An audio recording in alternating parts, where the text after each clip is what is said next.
ہم افطاری کر سکتے ہیں یا نہیں؟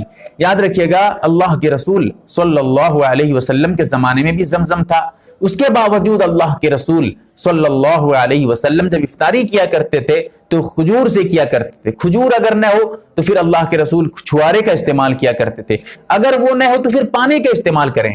اس کے رہتے ہوئے آپ روزہ شروع کریں، یعنی روزے کی جو افطاری شروع کریں وہ جو ہے زمزم سے شروع کریں، یہ ٹھیک نہیں ہے، کیونکہ یہ اللہ کے رسول کے عمل کے خلاف ہے۔ ہاں، ان کے استعمال کے بعد جب آپ پانی استعمال کرتے ہیں، پانی پیتے ہیں، اس وقت آپ زمزم کا پانی پی سکتے ہیں، لیکن ہاں اتنا یہاں پر یہ بھی یاد رہے اس موقع پہ زمزم کے پانی کے استعمال کی الگ سے کوئی فضیلت نہیں ہے، جو عمومی فضیلت ہے وہی فضیلت وہاں پر بھی ہے۔ محمد انصاف، ان کا سوال ہے کہ کوئی امام ایسا ہے جو ہر 2 منٹ میں 3 منٹ میں اس کی ریح خارج ہوتی ہے، تو اس کے لیے کیا مسئلہ ہوگا؟ اس کے لیے مسئلہ یہ ہے کہ جب وہ اکیلے نماز پڑھیں گے تو الگ مسئلہ ہے، وہ الگ بتاؤں گا، لیکن یہاں جماعت کی بات آپ نے پوچھی ہے اسی لیے جماعت کے بارے میں بتا رہا ہوں۔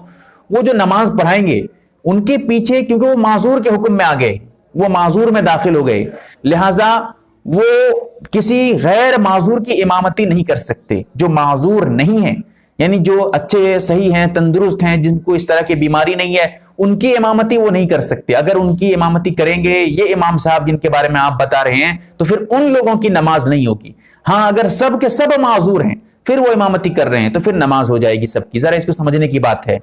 اپنا میڈیا، ان کا سوال ہے کہ ڈکار آنے سے، یعنی کبھی کبھی جو ہے آدمی کھانا وغیرہ کھا لیا ہے زیادہ، اس کی وجہ سے ڈکار آنے لگتا ہے، یا پھر الٹی آ جائے، اس سے روزہ ٹوٹے گا یا نہیں، کیا مسئلہ ہے؟ دیکھیے، ڈکار آنے سے روزے میں کوئی فرق نہیں پڑے گا۔ جہاں تک الٹی کے آنے کی بات ہے، ایسی صورت میں آپ کو یہ دیکھنا ہے الٹی خود بخود آئی ہے، یعنی خود سے، یہ کچھ انگلی جو ہے حلق وغیرہ میں ڈال کر یا کوئی چیز حلق میں ڈال کر الٹی کیا نہیں ہے، یعنی خود سے الٹی آئی ہے، قصدن یہ الٹی نہیں کر رہا ہے، تو ایسی صورت میں چاہے الٹی جتنی مرتبہ ہو جائے، چاہے منہ بھر کے ہو یا نہ ہو، کسی بھی حال میں اس کا روزہ نہیں ٹوٹے گا۔ ضیاء انصاری، ان کا سوال ہے کیا حیض میں ہم کسی نمازی کے بستر پر بیٹھ سکتے ہیں، سو سکتے ہیں، کیا مسئلہ ہے؟ یاد رکھیے گا، عورت جو ناپاک رہتی ہے، ماہواری کی حالت میں رہتی ہے، اس کا یہ مطلب نہیں ہے کہ اس کا پورا جسم ناپاک ہو گیا، ایسا نہیں ہے۔ وہ کہیں پر بھی بیٹھ سکتی ہے، اس کے بیٹھ جانے سے، اس کے کسی جگہ پہ سو جانے سے وہ جگہ ناپاک نہیں ہوتی ہے۔ اس سے پتہ چلا کہ بالکل عورت وہاں بیٹھ سکتی ہے، سو سکتی ہے کسی نمازی کی جگہ پہ، کوئی حرج نہیں، کوئی قباحت نہیں ہے، بلا کراہت۔ دیودت، ان کا سوال ہے کہ کیا تراویح کی نماز کو ظہر کی نماز کے بعد پڑھ سکتے ہیں؟ بالکل نہیں پڑھ سکتے، کیونکہ یہ تراویح کی نماز جو ہے عشاء کی نماز کے بعد ہی ہے، عشاء کی نماز سے پہلے بھی نہیں پڑھ سکتے ہیں اس نماز کو۔ انسا اسلام، ان کا سوال ہے کہ تراویح کی نماز دوبارہ پڑھنا جائز ہے یا ناجائز، کیا مسئلہ ہے؟ یاد رکھیے گا، تراویح کی نماز ایک ہے پڑھانا، اگر آپ ایک مرتبہ پڑھ چکے ہیں تو دوسروں کو تراویح کی نماز آپ پڑھا نہیں سکتے۔ جہاں تک پڑھنے کی بات ہے آپ پڑھ سکتے ہیں دوبارہ، کوئی بات نہیں ہے۔ نور، ان کا سوال ہے کیا تھوک نگلنے سے روزہ ٹوٹ جاتا ہے؟ بالکل نہیں ٹوٹتا ہے بھائی، تھوک چاہے آپ جتنی مرتبہ دن میں تھوک نگل لیں، اتنی شرط ہے تھوک اپنا ہی ہو، کسی دوسرے کا نہ ہو۔ اپنا تھوک جو منہ میں آتا رہتا ہے اس کو نگل لینے سے روزے میں کوئی فرق نہیں پڑے گا، بالکل نگل سکتے ہیں، کوئی بات نہیں ہے۔ آر ٹچ، ان کا سوال ہے کہ ان کا گھر جو ہے بہت چھوٹا ہے، ایک روم ہے اور ایک سائیڈ میں کچن روم ہے، کوئی آدمی اگر اس روم میں جو روم ہے اس میں بیڈ پہ لیٹا ہوا ہے، سویا ہوا ہے، تو دوسرا آدمی اگر وہ کچن روم میں بیٹھ کر جو ہے نیچے قرآن پڑھ رہا ہے تو یہ جائز ہے یا نہیں؟ بالکل جائز ہے، کوئی بات نہیں ہے، اس لیے کہ وہ روم بدل گیا، وہ جگہ، وہ محل ہی بدل گیا، لہٰذا کوئی حرج نہیں ہے۔ زاہد، ان کا سوال ہے کہ کوئی آدمی اگر تراویح کچھ دن تک اکیلا پڑھا، تنہا پڑھا، پھر اس کے بعد 2-4 آدمی مل کر جماعت سے نماز پڑھ رہے ہیں تو کیا ایسا کر سکتے ہیں؟ بالکل کر سکتے ہیں بھائی، کوئی بات نہیں ہے۔ محمد شیر علی، ان کا سوال ہے کہ تراویح کی نماز جو پڑھیں گے یہ سنت کہہ کر نیت کریں گے یا نفل کہہ کر؟ اگر آپ سنت کہہ کر نیت کرتے ہیں تب بھی آپ کی تراویح کی نماز ہو گئی، اگر آپ نفل کی جو ہے ارادے سے، نفل کی نیت سے یہ نماز پڑھتے ہیں تب بھی آپ کی نماز ہو جائے گی۔ لیکن اتنا یاد رکھیں، اس چکر میں آپ پڑھیں گے کیوں؟ کیونکہ آپ صرف اور صرف یہ کہہ دیں میں تراویح کی نماز پڑھ رہا ہوں، بس آپ کی نماز ہو گئی، کیونکہ تراویح کی نماز تو سنت ہی ہے، پھر اس میں سنت لگانے کی ضرورت کیا ہے؟ پھر بھی اگر آپ لگانا چاہتے ہیں تو کچھ بھی لگا سکتے ہیں، سنت ہو یا نفل ہو، تراویح کی نماز آپ کی ہو جائے گی۔ فیضان انور، ان کا سوال ہے کہ صلاۃ التسبیح کی جماعت کر سکتے ہیں یا نہیں؟ صلاۃ التسبیح جو ہے وہ جماعت سے پڑھ سکتے ہیں یا نہیں؟ یاد رکھیے گا، صلاۃ التسبیح اگر آپ پڑھ رہے ہیں اور تداعی کے ساتھ جماعت کر رہے ہیں تو بالکل ناجائز ہے، مکروہ تحریمی ہے، بالکل گنجائش نہیں ہے۔ ساحل، ان کا سوال ہے کہ روزے کی حالت میں ٹیبلٹس کھا سکتے ہیں یا نہیں؟ نہیں کھا سکتے بھائی، اگر روزے کی حالت میں ٹیبلٹس کھائیں گے آپ تو آپ کا روزہ ٹوٹ جائے گا۔ ملک نواز، ان کا سوال ہے کہ روزے کی حالت میں اگر خواب میں منی نکل جائے یعنی احتلام ہو جائے، روزے کی حالت میں سویا ہوا تھا، نائٹ فیل جس کو کہتے ہیں وہ ہو جائے، تو اس صورت میں روزہ رہے گا یا نہیں، کیا مسئلہ ہے؟ بالکل روزہ رہے گا بھائی، کوئی بات نہیں، روزے میں احتلام ہو جانے سے، خواب میں منی کے نکل جانے سے روزے میں کوئی فرق نہیں پڑے گا۔ ارشد خان، ان کا سوال ہے کیا درود کے بعد جو دعائے معصورہ پڑھتے ہیں تو وہی دعائے معصورہ پڑھنا لازم ہے یا اس کے علاوہ کوئی دوسری دعا بھی پڑھ سکتے ہیں؟ دیکھیے بہتر تو یہ ہے کہ وہی دعائے معصورہ ہے وہی پڑھنا چاہیے، بہتر ہے، لیکن اگر آپ اس کو نہیں پڑھتے ہیں کیونکہ لازم نہیں ہے، کوئی اور چیز آپ اور دعا پڑھنا چاہتے ہیں وہ بھی پڑھ سکتے ہیں، کوئی بات نہیں ہے، جب تک وہ دعا آپ یاد نہیں کیے کوئی دوسرا پڑھ لیں، اس کے یاد ہوتے ہوئے بھی دوسری دعا پڑھیں گے تب بھی کوئی حرج نہیں ہے، لیکن بہتر یہ ہے کہ آپ دعائے معصورہ پڑھا کریں۔ انجل سوری، ان کا سوال ہے کہ افطاری سے پہلے خواتین مغرب کی نماز ادا کر سکتی ہیں یعنی کیا مسئلہ ہے؟ یاد رکھیے گا، افطاری سے پہلے اگر وہ مغرب کی نماز ادا کر رہی ہیں اور اس وقت ادا کر رہی ہیں جب مغرب کی نماز کا ٹائم ابھی ہوا نہیں ہے، کیونکہ ان الصلاۃ کانت علی المؤمنین کتابا موقوتا، جب وقت نہیں ہوا ہے اس سے پہلے آپ نماز نہیں پڑھ سکتے۔ اگر سورج ڈوبا نہیں ہے، مغرب کی نماز کا ٹائم شروع نہیں ہوا ہے، اس سے پہلے عورت اگر مغرب کی نماز پڑھ لیتی ہے تو اس کی نماز ہی نہیں ہوگی، دوبارہ پڑھنا ضروری ہے۔ ہاں اگر مغرب کی نماز کے بعد پڑھ رہی ہے یعنی ٹائم ہونے کے بعد پڑھ رہی ہے، ایسی صورت میں بہتر نہیں ہے افطاری سے پہلے، کیونکہ پہلے افطاری کرنا چاہیے، اللہ کے رسول صلی اللہ علیہ وسلم اور صحابہ کا معمول یہی تھا، پہلے چند کچھ چیزیں کھا لیا کرتے تھے پھر اس کے بعد جا کر نماز پڑھا کرتے تھے، اسی لیے پہلے افطاری کر لیں، روزہ کھول لیں، پھر اس کے بعد جا کر نماز پڑھیں، مکمل پیٹ بھر کے کھانے کی ضرورت نہیں، کچھ چیزیں کھا لیں پھر نماز پڑھ لیں۔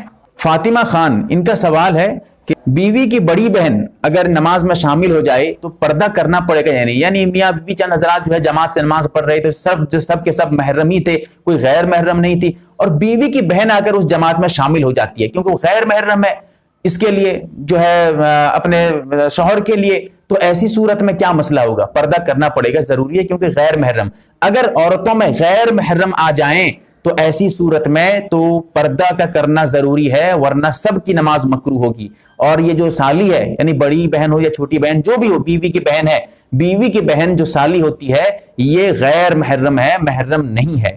عبد الخان، ان کا سوال ہے کہ 20 رکعت جو تراویح کی نماز پڑھتے ہیں کیا ہر 2 رکعت کے بعد نیت ضروری ہے؟ کیا ہر 2 رکعت کے بعد ثنا پڑھیں گے؟ کیا مسئلہ ہے؟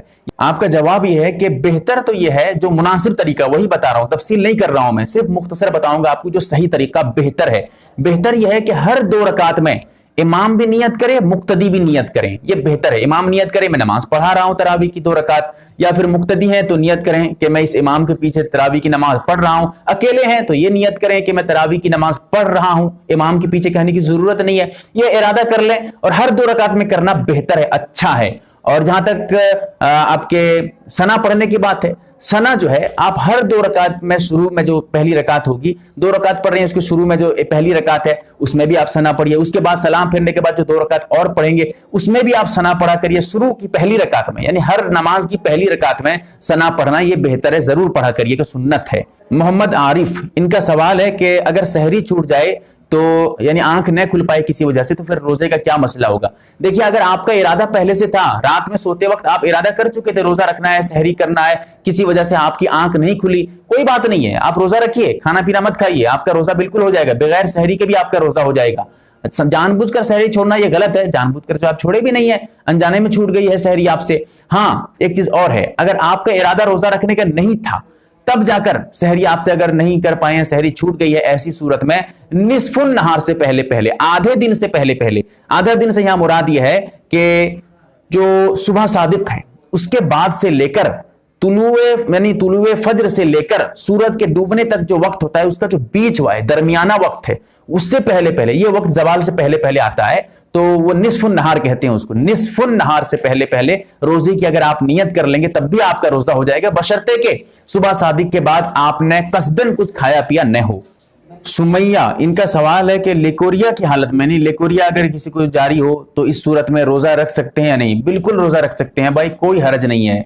ضیافت ملک، ان کا سوال ہے کہ کیا تراویح کی نماز میں اقامت ہوتی ہے؟ تراویح کی نماز میں اقامت نہیں ہوتی ہے، بغیر اقامت کے تراویح کی نماز پڑھاتے ہیں۔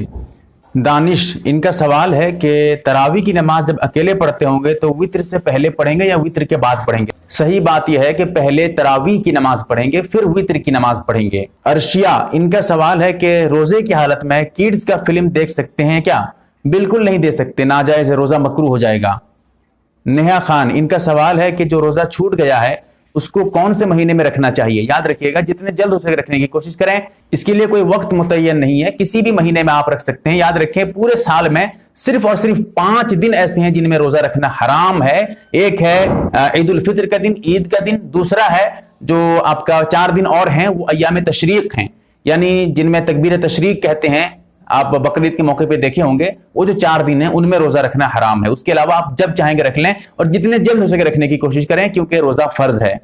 سہیب، ان کا سوال ہے کہ تراویح کی نماز میں کون کون سی سورہ پڑھنا چاہیے 20 رکعت میں؟ یاد رکھیے گا جو بھی سورہ آپ کو یاد ہے آپ اس کو پڑھ سکتے ہیں، اتنا خیال رکھیں سورہ الٹا نہ پڑھیں، قرآن الٹا نہ پڑھیں، ترتیب سے پڑھیں۔ اگر ترتیب سے نہیں پڑھ پاتے ہیں تو ایک جو سورہ ہے بیچ میں نہ چھوڑیں، 2 سورہ آپ چھوڑ کر 1 سورہ پڑھتے ہیں، 2 سورہ چھوڑ کر پڑھ سکتے ہیں، 3 سورہ چھوڑ کر پڑھ سکتے ہیں، اور 10-20 سورت بھی بیچ میں چھوڑ کر پڑھ سکتے ہیں۔ لیکن ایک سورہ اگر بیچ میں چھوڑ کر پڑھیں گے، ایک سورہ پڑھتے ہیں پھر چھوڑ دیتے ہیں، ایک سورہ دوسری اس کے بعد والی سورہ پڑھتے ہیں، یہ مکروہ ہے، اس کا خیال رکھیں۔ ورنہ کوئی سورت متعین نہیں ہے کہ تراویح میں یہی سورہ پڑھنا ہے، کوئی بھی سورہ آپ کہیں سے بھی قرآن سے پڑھ سکتے ہیں۔ مینو جی، ان کا سوال ہے کہ کرنج کا جو داتون ہوتا ہے اس کو کر سکتے ہیں نہیں، یعنی کرنج کی مسواک بالکل کر سکتے ہیں، روزے میں بھی کر سکتے ہیں، روزے کی حالت میں کوئی فرق نہیں پڑے گا، جائز ہے کرنا، کر سکتے ہیں۔ ایوب، ان کا سوال ہے کہ وضو کے بعد لعاب کو نگلنا کیسا ہے؟ کیونکہ روزے کی حالت میں جو ہے ہم جب کلی کرتے ہیں یا پھر جو ہے وضو کرتے ہیں، غسل کرتے ہیں، جو کلی کرتے ہیں تو اس کے بعد جب ہم تھوک وغیرہ نگلتے ہیں کچھ پانی کے ذرات بھی اندر چلے جاتے ہیں، ان کو شبہ ہوا کہ ہو سکتا ہے اس سے روزہ ٹوٹ جائے گا، ایسا نہیں ہے، غلط بات ہے۔ صحیح بات یہ ہے کہ کلی کرنے کے بعد جو منہ میں پانی کے ذرات باقی رہ جاتے ہیں اگر وہ تھوک کے ساتھ مل کر اندر چلے گئے اس سے روزے میں کوئی فرق نہیں پڑے گا۔ اویس، ان کا سوال ہے کہ روزے کی حالت میں اگر دانت سے خون نکل جائے تو روزے کا کیا حکم ہوگا، روزہ ہوگا یا نہیں؟ یاد رکھیے گا اگر خون نکلا ہے اور اس خون کو آپ اندر لیے نہیں ہے، پیے نہیں ہے، یعنی حلق سے نیچے آپ اس کو جو ہے اندر داخل نہیں کیے ہیں تو پھر کوئی فرق نہیں پڑے گا، آپ کا روزہ بالکل درست ہے، اس سے روزہ نہیں ٹوٹے گا۔ اس وقت فرق پڑے گا جب آپ اس کو خون کو تھوک کے ساتھ لے کر اندر چلے جائیں گے، کھا لیں گے، یعنی پی لیں گے تھوک کو اس خون کے ساتھ، تب جا کے مسئلہ بنے گا۔ وہ مسئلہ ایک الگ تفصیلی بات ہے، جب ضرورت ہو آپ رابطہ کر سکتے ہیں، اور ورنہ صحیح بات یہ ہے کہ خون کے صرف نکل جانے سے دانت وغیرہ سے روزہ نہیں ٹوٹتا ہے۔ میں نے آپ لوگوں کے سوالات کے جوابات مختصر الفاظ میں دیا، اس میں اور بھی بہت ساری تفصیلات ہیں اور بہت سارے سوالات چھوٹ بھی گئے ہیں کیونکہ ایسے ہی بہت لمبی ویڈیو بن گئی ہے، اور جن لوگوں کے سوالات چھوٹ گئے ہیں وہ ڈائریکٹ رابطہ کریں، کال کے ذریعے رابطہ کریں۔ دن میں آپ 2-2:30 بجے کے بعد فون کر سکتے ہیں، میں اس کے بعد فری ہو جاتا ہوں، انشاءاللہ مجھ سے بات بھی ہو پائے گی۔ اور آپ سے دعاؤں کی بھی درخواست ہے، اور اس ویڈیو کو زیادہ سے زیادہ لوگوں تک پہنچائیں تاکہ تمام کے تمام لوگوں کی بھی اصلاح ہو سکے، صحیح مسئلے مسائل وہ بھی جان سکیں۔ اللہ سے دعا کریں کہ اللہ تعالیٰ ضرور جو ہے ہمیں عمل کی توفیق عطا فرمائے، اور اس چینل کو MARB دینی معلومات چینل کو ضرور سے ضرور سبسکرائب کریں، انشاءاللہ اس سے بھی آپ کو بہت زیادہ فائدہ ہوگا۔ اللہ تعالیٰ ہمیں صحیح سمجھ عطا فرمائے، آمین یا رب العالمین۔ MARB دینی معلومات چینل کو سبسکرائب کریں اور گھنٹی والے نشان کو ضرور دبائیں تاکہ ہماری ہر نئی ویڈیو آپ تک پہنچتی رہے۔ ویڈیو کو لائک اور شیئر ضرور کریں، اور ہماری ہر ویڈیو آپ اپنے چینل میں ڈال سکتے ہیں۔ نیز ہمارے ساتھ واٹس ایپ پر جڑنے کے لیے آپ اپنا نام اور مکمل ایڈریس کے ساتھ ایڈ لکھ کر میرے واٹس ایپ نمبر 8908939343 کو میسج کریں۔